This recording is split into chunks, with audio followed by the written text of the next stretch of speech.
Now let's get to our main focus point today, and that is about the growing money supply. And this is important. It's something most people don't take time to look at, but it is a vital factor to liquidity in our economy. And it also drives the trends within the market as well. Now, mega caps have done very well over the past couple of years. And that is during a time where real M2 growth was negative. It turned negative in April of 2022. Okay, and it's been negative really up until September of last year. October of last year is when it really went positive. And over that time, small caps had underperformed. And large caps who have good balance sheets, good cash flows, they outperformed because they had money to go invest and grow their business. Whereas small caps, many of them had a lot of debt, the cost of debt was going up, harder to refinance, and harder to really invest in their business. And so they underperformed. But now that M2 growth is picking up, liquidity is starting to pick up in earnest, especially with the Fed likely cutting rates continuously throughout this year, probably 2 to 4 times, ending QT, which they're already starting to do starting in April. All of that is likely to inflect positively for liquidity, at least in the short to medium term. And when that happens, historically, small caps outperform.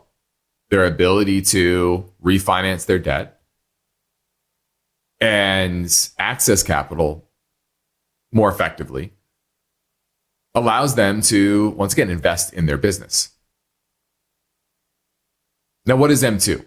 Well, M2 is a measure of money that's in checking accounts, savings accounts, other short-term like instruments like CDs, anything that can access within a year. That's fairly liquid, that's cash-like. Now, one reason this is important is because this will be a source of lending. You know, when banks have deposits, and that's what these typically are, right? Checking accounts, savings accounts, CDs, all this. These are reserves in the system. And when those are rising, well, the capacity for lending goes up as well. Now, there are other factors certainly at play here. They need to be confident that when they lend, they will get paid back. Now, with the tariff issue and more uncertainty around the economy, that could change. But this is one indicator, broad-based indicator, hard indicator that tells you the availability of credit could accelerate as long as there's a resolution to this tariff issue.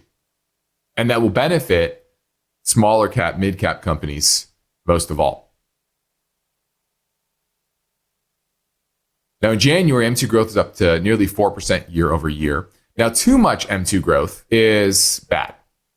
It peaked out at 24.5% back in February of 2021, and that was the main driver of inflation. It really accelerated in May of 2020 all the way up to 21%, stayed over 20% until February of 2021. Sorry, April 2021. And so this is something that inflation is good, but too much inflation is bad. And at these levels, it's actually a good amount of M2 growth. It's healthy. Okay. And will be healthy for those smaller names. And there's more value there. Mid caps trade at a forward P about 15.6, small caps at 15.3. Whereas the S&P is at 21.5. So what you can see here is, from a risk reward perspective, I would actually say mid caps are the better risk versus reward than the small caps, but I think both will benefit from accelerating M2.